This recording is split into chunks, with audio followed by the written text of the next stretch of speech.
ഒരു മാസം പിന്നിട്ട സംസ്ഥാന സർക്കാരിൻ്റെ മന്ത്രിമാർക്ക് മാർക്കിടാൻ സത്യത്തിൽ സമയമായിട്ടില്ല. പക്ഷെ ഈ ഒരു ഘട്ടത്തിൽ ഏറ്റവും കൂടുതൽ മാർക്ക് ആർക്കു നൽകും എന്ന് ചോദിച്ചാൽ കേരളത്തിലെ പൊതുസമൂഹം അസന്നിഗ്ധമായി പറയാൻ സാധ്യതയുള്ളത് ശ്രീ രമേശ് ചെന്നിത്തലയുടെ പേരാണ്. ഓപ്പറേഷൻ തൂഫാൻ അത്രമേൽ വിജയകരമായിരിക്കുന്നു കേരളത്തിൻ്റെ മണ്ണിൽ. കേരളത്തിലെ ചെറുപ്പക്കാരാകെ അത് ഏറ്റെടുത്തിരിക്കുന്നു. ഒരു ചെറുപ്പക്കാരൻ എന്നോട് ഇന്ന് രാവിലെ പറഞ്ഞ വാക്കുണ്ട്, ഞങ്ങളെ തകർത്തു പക്ഷേ ഞങ്ങളെ രക്ഷപ്പെടുത്തി എന്നാണ്. ഒരുപാട് അർത്ഥതലങ്ങളുള്ള ഒരു പ്രയോഗമായിരുന്നു അത്. ഞങ്ങളെ തകർത്തു, ഞങ്ങളെ രക്ഷപ്പെടുത്തി എന്ന് പറഞ്ഞാൽ ഇത്രയും കാലം ഉപയോഗിച്ചിരുന്ന മയക്കുമരുന്നിൽ നിന്ന് പൊടുന്നനവേ വിടുതൽ വാങ്ങേണ്ടി വരുന്ന ഒരു ഘട്ടം അതവർക്കൊട്ടും വിശ്വസിക്കാൻ കഴിയുന്ന ഒരു കാര്യമല്ല. പക്ഷേ എന്നേക്കുമായി തങ്ങളുടെ ജീവിതത്തെ തിരിച്ചു കൊണ്ടുവരാൻ ഓപ്പറേഷൻ തൂഫാന് സാധിച്ചു എന്നുള്ളത് സത്യമാണ്. 1500-ലധികം ആളുകളെയാണ് ദിവസങ്ങൾക്കുള്ളിൽ കേരളക്കരയിൽ അറസ്റ്റ് ചെയ്തിരിക്കുന്നത്. 1500 പേരെ അറസ്റ്റ് ചെയ്തു എന്ന് മാത്രമല്ല, ഇതിൻ്റെ പ്രഭവ കേന്ദ്രം അന്വേഷിച്ചിട്ടുള്ള മഹത്തായ യജ്ഞം കേരളത്തിൻ്റെ മണ്ണിൽ നടത്തിക്കൊണ്ടിരിക്കുകയാണ് കേരളക്കരയിലെ പോലീസ്. ഇവിടെ ഉയരുന്ന ഒരു ചോദ്യമുണ്ട്. ഈ 10 വർഷക്കാലം കേരളത്തിൽ തലങ്ങും വിലങ്ങും മയക്കുമരുന്ന് മാഫിയ സംഘങ്ങൾ പണം വിടർത്തി ആടിയപ്പോൾ എന്തുകൊണ്ടാണ് ഇടതുപക്ഷ ജനാധിപത്യ മുന്നണി അതിനെ ഒതുക്കാൻ, ഇല്ലാതാക്കാൻ, അതിനെതിരെ ഒരു യുദ്ധം നടത്താൻ തയ്യാറാകാതെ പോയത് എന്ന വലിയ ചോദ്യമുണ്ട്.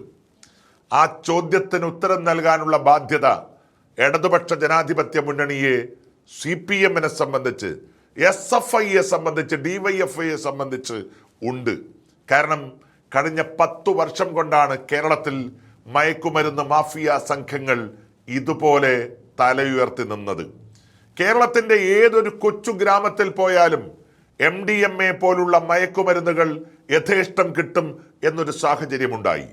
വീട്ടിലേക്ക് രാത്രി വൈകി തിരിച്ചു വരുന്ന മക്കൾ ഏതു രാസലഹരിയാണ് ഉപയോഗിച്ചത് എന്ന് തിരിച്ചറിയാൻ വേണ്ടി പോലും കഴിയാത്ത രീതിയിൽ കേരളത്തിലെ രക്ഷിതാക്കളെല്ലാം കണ്ണീരൊഴുക്കി.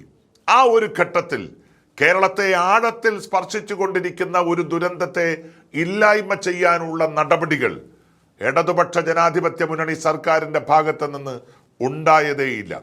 പക്ഷെ ഒരു സർക്കാർ അധികാരത്തിൽ വന്നപ്പോൾ ആ സർക്കാരിൻ്റെ ആദ്യ ദിവസത്തെ വാർത്താ സമ്മേളനത്തിൽ തന്നെ ആഭ്യന്തര വകുപ്പ് മന്ത്രി രമേശ് ചെന്നിത്തല പ്രഖ്യാപിച്ചത് മയക്കുമരുന്നിനെതിരെയുള്ള പോരാട്ടമാണ്.